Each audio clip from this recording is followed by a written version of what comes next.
Hello everybody, welcome to Blox. We have some exciting things to talk about in this video, and the topic we'll be focusing on today is the top 5 worst anime of 2022.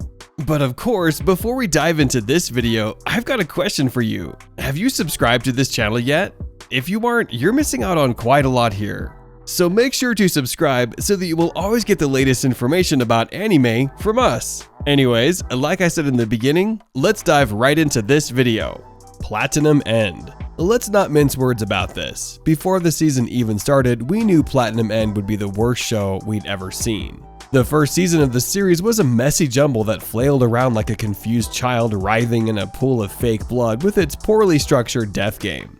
But after the main villain was out of the picture, the second act of this squandering mess lost even that energy, as it somehow discovered new levels of stupidity to spelunk. Platinum End's second half is more of an animated simulation of showing up to a 7 a.m. university lecture with a splitting migraine, only to discover the TA delivering it is hungover and improvising the entire thing.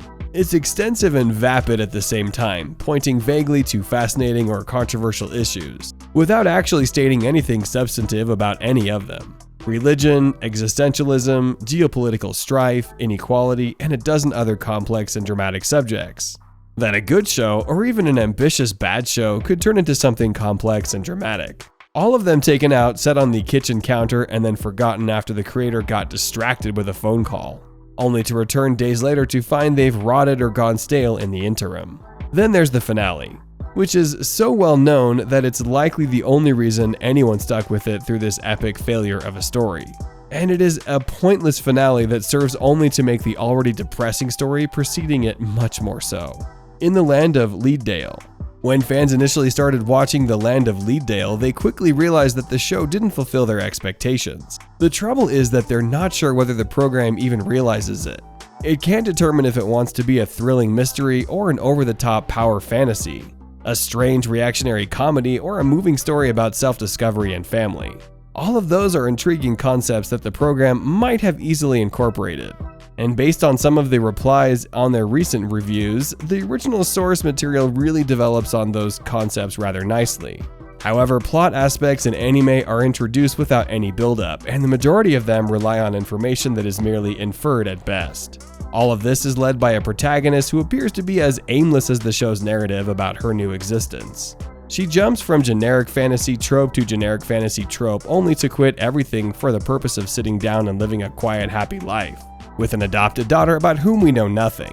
After suffering through 12 episodes of this very uninteresting Ice K, they were forced to admit that in the end, none of it really mattered. She professed herself pupil of the wise man.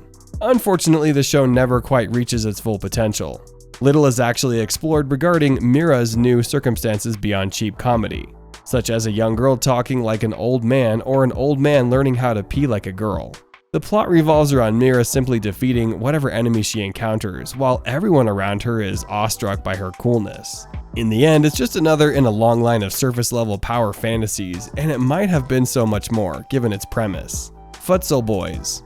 So, there's a team sport tragic past of various degrees, recognizable character connections, posh schools with fussy uniforms, both for regular and sports outfits, foreign blonde boys, and a squad made up of entirely of entertainment professionals, who all attend the same high school in this anime. The tale then rushes ahead to attempt to fit everything into 12 episodes, including 2 tournaments it doesn't have time for, resulting in good concepts that don't have enough breathing room to develop. Futsal Boys really could have used fewer characters and more directed focus on them.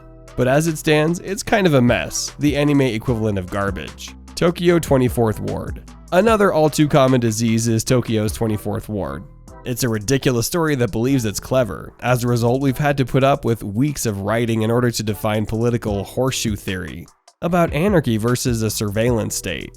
That's just as awful as government oppression. It's a world where receiving unwitting support from agenda-driven elites from anti-government graffiti is equated to putting your daughter's body in a tube to fuel the world's most irrational anti-crime algorithm. A full-fledged production meltdown of all the track-switching fates Tokyo 24th Ward has endured would have been the kinder catastrophe to befall it, since it might have managed to distract from how mind-numbingly agonizing its conceptual storytelling is.